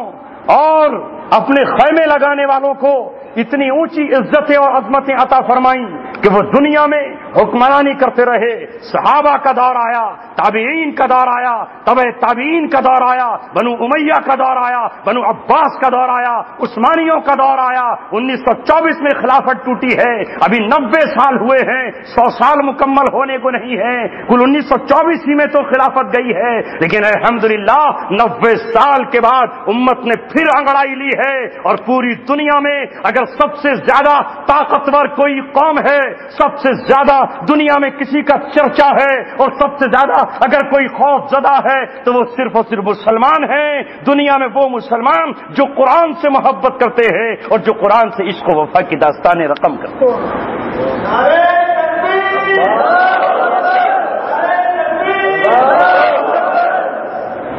میں نے ایک حدیث آپ کے سامنے پیش کی تھی، قرآن کا محافظ تو اللہ ہے، میں نہ پڑھوں تو اللہ کسی اور سے پڑھوائے۔ وہ اس بات پر قادر ہے کہ بلبلیں قرآن کی تلاوت کریں، وہ اس بات پر قادر ہے کہ طوطا اور مینا قرآن کی تلاوت کریں، وہ اس بات پر قادر ہے کہ جب عبداللہ بن مبارک رات کو شراب پی کر اپنے سیب کے باغ میں لیٹے ہیں تو ان کے ہاتھ میں ہارمونیم تھا، ان کے ہاتھ میں وہ بجانے والا باجا تھا جو پہلے زمانے میں جس کے تار وہ اٹھا پٹک کر کے بجایا کرتے تھے، وہ سینے پر رکھا ہوا ہے۔ صبح کو جب اٹھے تو اسے پھر ہاتھ میں لیا، اسے پھر ہاتھ میں لے کر پھر بجانا شروع کیا، تو اب اس کے تاروں سے، اب اس ہارمونیم کے اندر سے سارنگی کی آواز اور گانے کی آواز اور میوزک نہیں آ رہا، بلکہ اس سے قرآن نکل رہا ہے، اور قرآن کی یہ آیت وہ تلاوت کر رہا ہے، الم یعنی للذین آمنوا ان تخشع قلوبهم لذکر اللہ، کیا ایمان والوں کے لیے وہ وقت نہیں آیا کہ اللہ تبارک و تعالیٰ کی یاد سے اور جو اللہ نے قرآن اتارا ہے اس سے ان کے دل پگھل جائیں، ان کے دل ڈر جائیں۔ وہ بار بار اس کے تاروں کو صحیح کر رہے ہیں، وہ بار بار اس باجے کو صحیح کر رہے ہیں، اس ہارمونیم کو صحیح کر رہے ہیں، لیکن جتنا صحیح کرتے ہیں اتنی ہی آواز آنے لگتی ہے۔ قرآن کی آواز جب اس باجے سے آئی تو عبداللہ بن مبارک کا دل پگھل گیا، آنسو ٹپکنے لگے اور کہنے لگے بلا کیوں نہیں، میں توبہ کرتا ہوں، شراب چھوڑی اور اسلام کے دیوانے ہو گئے۔ اللہ تبارک و تعالیٰ چاہے گا تو وہاں سے اللہ تبارک و تعالیٰ اٹھائے گا جہاں سے کسی کو فکر تک نہیں ہوگی، کوئی سوچ نہیں سکتا، کوئی سمجھ نہیں سکتا کہ کون قرآن کی تلاوت کے لیے اٹھ کھڑا ہوگا۔ آج سارا باطل، برطانیہ، فرانس، آسٹریلیا، امریکہ، کیا کہہ رہے ہیں؟ ہمارے یہاں کے لوگ جو پیدا ہمارے یہاں ہوئے، جنہوں نے یہاں کی فلمیں دیکھی، جنہوں نے یہاں کا ننگا پن دیکھا، لیکن یہ آج کیوں یہاں سے چلے گئے؟ وہ کہتے ہیں آج یہ عراق میں ہے، یہ آج شام میں ہے، یہ آج صوبہ انبار میں ہے، یہ آج ولایت الفرات میں ہے۔ یہ کون لے کر آیا؟ ارے وہ عرب، وہ سعودی عرب میں پیدا ہونے والے، وہ خانہ کعبہ کی چابیاں اور اس کے مالک بننے کا دعویٰ کرنے والے قرآن کے خلاف باتیں کر رہے ہیں، اور حرم محترم میں اماموں کو مجبور کر کے ان کے خلاف تقریریں کرا رہے ہیں۔ اور ایک طرف یہ وہ لوگ ہیں کہ جن کے باپ دادا شراب پیا کرتے تھے، اور جن کے یہاں زنا سڑکوں پر ہوتا ہے، جن کے یہاں پارکوں میں زناکاری ہوتی ہے، جو دنیا کی عیش و عشرت میں ڈوبے ہوئے تھے، وہ اپنے لاس اینجلس چھوڑ کر چلے آئے، وہ نیو یارک شہر کی رنگینیاں چھوڑ کر چلے آئے، اور چھوڑ کر آ کر انہوں نے عراق و شام میں اللہ تبارک و تعالیٰ کا پرچم تھاما، اور اللہ تبارک و تعالیٰ کا جھنڈا تھاما، اور اللہ تبارک و تعالیٰ کے ہو رہے اور برابر اعلان کر رہے ہیں کہ ہمارا مقصد صرف اللہ تبارک و تعالیٰ کو راضی کرنا ہے، یا تو ہم اس راستے میں کام آ جائیں گے، اور یا اللہ تبارک و تعالیٰ کی شریعت کو نافذ کریں گے۔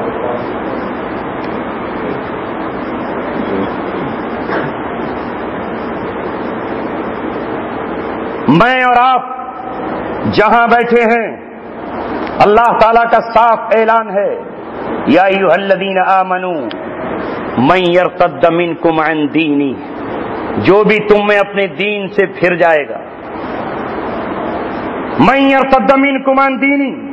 جو بھی تم میں اپنے دین سے پھر جائے گا، فسوف یأتی اللہ بقوم، تو اللہ تبارک و تعالیٰ ایک ایسی قوم کو لے کر آئے گا، یحبہم ویحبونہ، اللہ تعالیٰ اس سے محبت کرتا ہوگا اور یہ اللہ تبارک و تعالیٰ سے محبت کر رہے ہوں گے۔ جب یہ پھر جائیں گے تو اللہ تبارک و تعالیٰ کو ضرورت نہیں ہے۔ 1450 برس پہلے جب قرآن اترا تو تورات کے پڑھنے والے اور انجیل کے پڑھنے والے اور 4000 سال تک دنیا کی امامت کرنے والوں نے قرآن کی پکار پہ لبیک نہیں کہا، محمد رسول اللہ کو اپنا نبی نہیں مانا، ان کو پیغمبر نہیں مانا، تو اللہ نے اس پوری قوم کو راندہ درگاہ کر دیا اور اپنے در سے دھتکار کر لعنت زدہ کر دیا۔ سن لیں آج کے مسلمان بھی، اگر آج ہم اور آپ دین پر نہیں چلیں گے تو اللہ تبارک و تعالیٰ ایسی قوم کو لے کر آئے گا جس کی یہ شان بیان کی جا رہی ہے، اذلۃ علی المؤمنین عزۃ علی الکافرین، جو مومنین کے لیے نرم ہوگی اور کافروں کے لیے لوہا اور سخت ہوگی۔ یجاہدون فی سبیل اللہ، جو اللہ تبارک و تعالیٰ کے راستے میں اس کے دشمنوں سے جنگ کریں گے، لڑیں گے، مقابلہ کریں گے، گھبرائیں گے نہیں، بھیک نہیں مانگیں گے، دامن نہیں پھیلائیں گے، بچاؤ بچاؤ کا نعرہ نہیں لگائیں گے، کچھ نہیں، اللہ تبارک و تعالیٰ کے لیے نکل کھڑے ہوں گے۔ لا یخافون لومۃ لائم، کسی ملامت کرنے والے کی ملامت کی پرواہ نہیں کریں گے۔ لوگ انہیں دہشت گرد کہیں کہتے رہو، لوگ انہیں قاتل کہیں کہتے رہو، ہم اللہ تبارک و تعالیٰ کا حکم پورا کر رہے ہیں۔ لوگ شدت پسند کہے تو کہتے رہے، لوگ انہیں انتہا پسند کہیں، کوئی پرواہ نہیں، اللہ تبارک و تعالیٰ کی آیات کو پورا کریں گے۔ ہم نہ کرے تو اللہ کسی بھی قوم کو اٹھا کھڑا کرے گا، چاہے وہ روس میں رہنے والی ہو، اور چاہے وہ چین میں پیدا ہوئی ہو، اور چاہے وہ عراق میں ہو، اور چاہے وہ سیریا اور شام اور ہندوستان کے کسی کونے میں ہو۔ اللہ تبارک و تعالی ہمارا قطن محتاج نہیں، آپ مبارکبادی کے مستحق ہیں کہ اللہ نے آپ کے بیچ ایک عالم دین کو بھیجا، اور وہ عالم دین جسے قرآن کی محبت ہے۔ ورنہ میں اپنی دہلی میں دیکھتا ہوں کتنے امام ایسے ہیں جو صرف نماز پڑھائی اس کے سوا کوئی اور کام نہیں، کہ کچھ اور کریں گے تو مشکل میں پھنس جائیں گے، امامت خطرے میں پڑ جائے گی، کچھ کرے گا تو مشکل ہوگی، کچھ کرتے ہی نہیں، اسے نماز کے بعد کوئی تعلق نہیں، بس نہ کوئی کتاب، نہ کوئی مسائل، نہ کوئی اور چیز، نہ کوئی اور چیز، صرف نماز۔ اگر وہ چاہیں تو اللہ تبارک و تعالی نے ان کو دارالعلوم دیوبند بھیجا، وہاں علم حاصل کیا، اس علم کو امت تک پہنچا سکتے ہیں لیکن نہیں پہنچاتے۔ وہ چاہتے تو قرآن کی تفسیر کرتے، 100 لوگ نہ بیٹھتے، 10 تو بیٹھتے، در و دیوار تو قیامت میں گواہی دیتے، کم از کم یہ قرآن تو گواہی دے دیتا۔ آپ بڑی مبارکبادی کے مستحق ہیں کہ آپ نے امام صاحب کو اتنے طویل عرصے تک اپنی محبت سے نوازا اور منصب امامت پر فائز رکھا کہ 2 مرتبہ انہوں نے قرآن پاک کی تفسیر کر لی۔ ہم نے تو نہ جانے کتنی جگہ قرآن کی تفسیر شروع کی، مگر چند پاروں کے بعد ٹرانسفر ہو گیا، چند پارے کیے ٹرانسفر، پھر اگلی جگہ، پھر تفسیر شروع کی، پھر ٹرانسفر۔ پھر میں دہلی ویلکم میں آیا تو میں نے وہاں شروع کی، مگر سوچتا تھا پتہ نہیں کتنے پاروں پر ٹرانسفر ہو جائے۔ دل میں آرزو تھی کہ کم از کم ایک مسجد میں، ایک مصلی پر، ایک محراب اور ایک مسجد کے 4 دیواری میں پورا ہو جائے۔ ایک الحمدللہ پورا ہوا، دوسرے کی نوبت نہیں آئی۔ میں آپ کو مبارکبادی دیتا ہوں مولانا سیف اللہ صاحب کو کہ آپ بھی اپنے مقتدیوں کی قدر کریں اور مقتدی آپ کی قدر کریں کہ آپ کا بڑا لمبا سفر قرآن کی نسبت پر ہوا کہ 2 مرتبہ آپ نے شروع کی، کیا تیسری مرتبہ کے لیے تیار ہیں؟ انشاءاللہ، کیونکہ تا قدد اللہ تبارک و تعالیٰ کو بہت پسند ہے۔ اللہ وطر ویحب الوطر، طاق کا عدد اللہ کو پسند ہے، اس لیے آپ کو طاق تسبیح بتائی جاتی ہے، بھئی 3 بار پڑھ لینا، 5 بار، 7 بار، 9 بار، 11 بار۔ صحابہ بھی بدر میں نکلے تو 313 تھے، یہ بھی طاق عدد تھا، رسولوں کی تعداد بھی 313 ہے۔ حضرت امام مہدی کے ساتھ جو لوگ شروع میں ہوں گے وہ بھی 313 ہی ہوں گے، تو 3 کا بڑا وہ ہے۔ تیسری مرتبہ پھر امام صاحب شروع کریں گے تفسیر، لیکن میرے دوستو امام صاحب سے زیادہ آپ کو ضرورت ہے۔ ان کی تو نظروں سے 2 مرتبہ قرآن گزر گیا الحمدللہ، ایک آیت قیامت میں گواہی دے گی، لیکن آپ پیاسے بن کر، طالب بن کر قرآن کو سنیں، کم سے کم اللہ تبارک و تعالیٰ کے سامنے آپ یہ کہہ سکیں کہ اے اللہ، ہم نے تیری کتاب کو شروع سے سنا اور پورا کا پورا سنا، اور جب قرآن پورا ہی قرآن تو دین ہے، اگر آپ نے ایک حصہ پڑھ لیا آپ کو کیا پتا چلے گا کہ قرآن میں کیا ہے؟ آپ کو کیا معلوم ہوگا کہ سورہ انفال میں کیا بات ہے؟ آپ کو کیا پتا چلے گا کہ مشرکوں سے تعلقات کب رکھنے ہیں اور کیسے رکھنے ہیں؟ آپ کو کیا پتا چلے گا کہ بدر میں کیا ہوا، احد میں کیا ہوا؟ آپ کو کیا معلوم ہوگا کہ سورہ توبہ کس موقع پر نازل ہوئی ہے؟ آپ کو کیا پتا چلے گا کہ دشمنوں کی جاسوسی کرنے کی کیا سزا ہے؟ یہ قرآن کریم کی تفسیر سے پتا چلے گا۔ ہمارا تو دل یہ چاہتا ہے کہ ہندوستان کیا دنیا کی کوئی مسجد ایسی نہ ہو جس میں قرآن کی تفسیر نہ ہو۔ کیا مشکل ہے 15 منٹ قرآن کے لیے دینا، 15 منٹ قرآن کے لیے دینا۔ 24 گھنٹے ہم اپنی دنیا کے لیے دیتے ہیں، 8 گھنٹے ہم اپنی نیند کو دیتے ہیں، اپنے دوستوں کو دیتے ہیں، 14 گھنٹے ہم اپنی دکان یا 12 گھنٹے اپنی دکان کو دیتے ہیں۔ اس قرآن پر ہم جس دن دینے شروع کریں گے تو اللہ کے رسول صلی اللہ علیہ وسلم فرماتے ہیں کہ اس قرآن کی سفارش کل قیامت میں قبول کی جائے۔ آج تو دنیا میں ہم سوچتے ہیں ہمارے MP صاحب سفارش کر دیں گے، ہمارے MLA صاحب سفارش کر دیں گے، چلو دنیا میں ہو سکتا ہے وہ کر بھی دیں، لیکن قیامت میں تو ان کو بھی قرآن کی سفارش کی ضرورت پیش آئے گی۔ لہذا اپنے بچوں کو حافظ قرآن بھی بنائیں۔ برابر میں آپ کے مدرسہ ہے، اگر اللہ نے آپ کو بچہ دیا ہے، اس کے 2.5 یا 3 سال قرآن پہ اگر آپ نے لگا دیے، وہ قرآن کا حافظ بن جائے گا، اور ایک حافظ قرآن کا خاندان کے 10 لوگوں کو جنت میں لے کر جائے گا۔ پھر اگر کسی کو اللہ تبارک و تعالیٰ نے اور موقع دیا اور اپنے بچے کے 8 سال میں عالم بن جاتا ہے، وہ 8 سال اللہ تبارک و تعالیٰ کے لیے دے دے، تو یہ خاندان نہیں قوموں کے ساتھ جنت میں لے جانے والا بنے گا۔ اس کی زبان سے کتنے لوگوں کو ہدایت ملے گی، کتنے سینوں میں ایمان جائے گا، کتنی آنکھوں میں آنسو آ جائیں گے، کتنے دل پھڑک کر روئیں گے اور توبہ کر لیں گے، اور کتنے اور قرآن کے حافظ اور عالم بن جائیں گے، اور انشاءاللہ آپ کا یہ بچہ دنیا میں کسی سے پیچھے نہیں رہے۔ اس سب کی نیت کریں، کریں گے انشاءاللہ۔ اور اگر آپ اپنے بچے کی ہمت نہیں کر سکتے کہ نہیں صاحب میں تو اپنے بچے کو حافظ بنا کر مولانا صاحب کی طرح سڑک پہ پیدل نہیں چلا سکتا، میں تو چاہتا ہوں کہ وہ مرسڈیز میں گھومے، میں تو چاہوں کہ وہ BMW میں گھومے، میں تو چاہتا ہوں کہ میرا بچہ ترقی کرے، تو کوئی ضروری نہیں کہ آپ اپنے بچے کو بنائیں۔ کسی مسلمان یتیم بچے کو گود لے لیجئے، اس کی کفالت، اس کی ذمہ داری اٹھا لیجئے، کسی غریب کے بچے کا خرچ اٹھا لیجئے، کسی مدرسے میں پہنچ جائیے اور ایک بچہ اپنا لے لیجئے کہ اس کے پڑھنے سے شروع سے لے کر کے اس کے مولوی بننے تک پورا خرچ میں اٹھاؤں گا، تو ایک حافظ آپ کے ذریعے سے تیار ہو جائے۔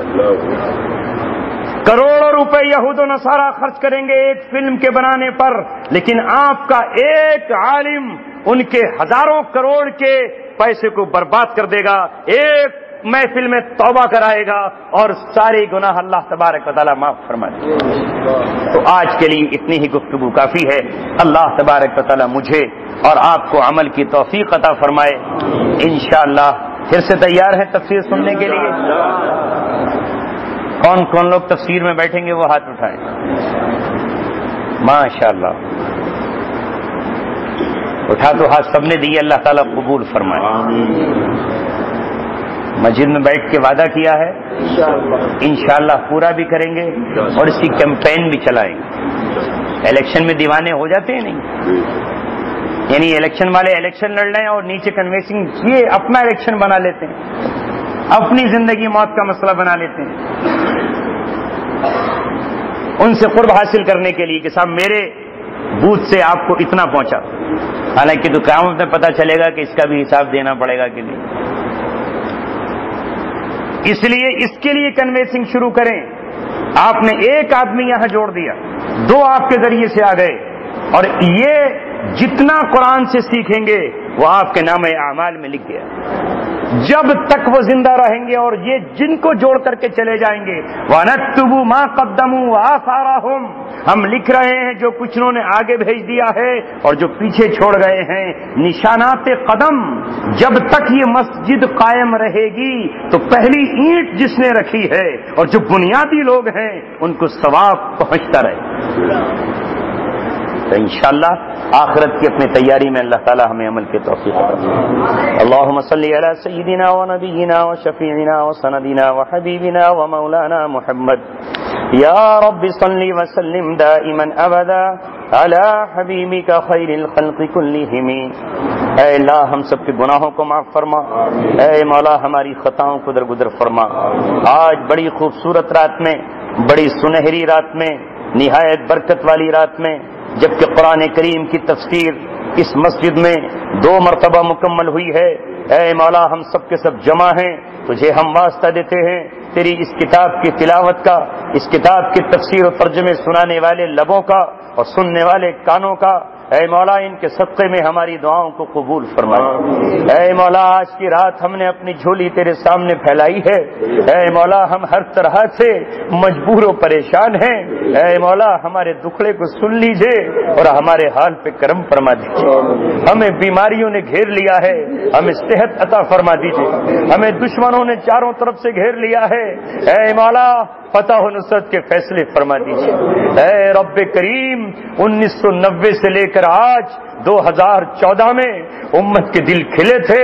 امت کے لبوں پہ مسکراہٹ آئی تھی اور پوری دنیا کا مسلمان خوش اٹھا تھا کہ اللہ تبارک و تعالیٰ نے شہداء کے خون کی شکل میں اسلامی نظام کو قائم فرما دیا ہے۔ اے مولا تیرے چند دیوادوں نے اقوام متحدہ کے قانون کو توڑتے ہوئے اسلامی نظام کو نافذ کیا تھا، لیکن آج انہیں احزاب کی طرح گھیر لیا گیا اور چاروں طرف سے ان پر آگ برس رہی ہے، بارود اور گولے برس رہے ہیں۔ اے مولا جنازے اور لاشیں اٹھ رہی ہیں، اے مولا اے خالق کائنات فضاؤں میں دھواں اٹھ رہا ہے، تو اپنی مدد کے فیصلے فرما، یہ ہماری نہیں تیری لڑائی ہے۔ اے مولا کریم اگر آج وہ بھی ہتھیار پھینک کر یہود و نصارہ کو سجدہ کر لیں اور یہود و نصارہ کے قدموں میں سر رکھ دیں اور انہیں اپنا مالک اور اپنا خالق مان لیں اور ان فرعونوں کے سامنے سر جھکا دے، تو ان کے ہاتھوں میں بھی کنگن پہنا دیے جائیں، ان کے تاجوں پہ عبد الغنی کی طرح اور عبداللہ کی طرح تاج رکھ دیا جائے، لیکن انہوں نے طے کیا ہے ہمیں تاج نہیں چاہیے، یہ سر اللہ تبارک و تعالیٰ کی راستے میں حضرت حسین کی طرح کٹا کر ہم اپنی زندگی میں ہی اسلام اور سے محبت کر کے دکھائیں گے۔ اے مولا اسلام کے شیروں کو ثابت قدمی نصیب فرما۔ اے خالق کائنات، روئے زمین کے جس ٹکڑے پر بھی دین کے دیوانے قرآن سے محبت کے لیے نکل کھڑے ہوئے ہیں، ماں سے اجازت لی ہو یا نہ لی ہو، بہنوں کی محبتیں چھوڑ کر آئے، بچوں کو اپنے بازوؤں میں دبا کر لے آئے، اپنے بڑھاپے اور جوانی کی پرواہ کیے بغیر آئے، اے مولا ایسے اسلام کے چاہنے والوں کو اپنی رحمت خاصہ سے نواز دے۔ اے مولا کریم، اے رب ذوالجلال، ہم جہاں جس جگہ پر بیٹھے ہیں یہ مسلمانوں کی بستی ہے، یہ مسلمانوں کا علاقہ ہے، اے اللہ مسلمانوں کے دل قرآن کی طرف متوجہ فرما دے، انہیں گناہوں سے بچا لے، اگر یہ گناہوں سے نہ بچے تو کل جہنم کے شعلوں سے کون بچائے گا، جہنم کے سانپ اور بچھوؤں سے کون بچائے گا، جہنم کے درندوں سے اور جہنم کے عذاب سے کون بچائے گا۔ اے مولا مسلمان قوم کو توبہ نصیب فرما دے، اے اللہ ایسا حکمراں دنیا کو عطا فرما دے جو اپنی قوت کے ساتھ گناہوں کو مٹا دے، شراب کے آجاموں کو بند کرا دے، سودی لین دین کا خاتمہ کرا دے، اے مولا جو زناکاروں کو سزا دے اور چوروں کے ہاتھ کاٹ کر قرآن کے نظام کو نافذ کر دے۔ اے مولا ایسا حکمراں اگر دنیا کے کسی خطے پر اب موجود ہے اور تو جانتا ہے کہ موجود ہے تو اس کے روئے روئے کی حفاظت فرما، پل پل کی حفاظت فرما۔ اے مولا ہمارے پاس تڑپنے کے سوا کچھ نہیں، رونے کے سوا کچھ نہیں، آنسو بہانے کے سوا کچھ نہیں، قید میں بند مجرموں کی طرح ہمارے پاس تیلیوں سے ٹکرانے کے سوا کچھ نہیں ہے، پیروں میں بیڑیاں ہیں اور ہاتھوں میں ہتکڑیاں ہیں اور ہمیں لوہے کی سلاخوں میں بند کر دیا گیا ہے، نہ مولا اڑ سکتے ہیں نہ چل کے جا سکتے ہیں، سرحدیں باندھ دی گئی ہیں، پاسپورٹ بنا دیے گئے ہیں، لیکن اے مولا تو کسی سرحد کا پابند نہیں ہے، تیرے فرشتوں کے لیے کوئی سرحد نہیں ہے۔ اے اللہ تیرے فرشتے کل بدر میں آئے تھے تو آج بھی جو بدر کا سما قائم کر کے کھڑے ہوئے ہیں، اے مولا اپنی ٹوٹی ہوئی زریں لے آئے ہیں، اپنی پھٹی ہوئی ڈھالیں لے آئے ہیں، اپنی زنگ آلود تلواریں لے آئے ہیں، اے مولا ان کی مدد فرما۔ دیکھ افرا کے بیٹے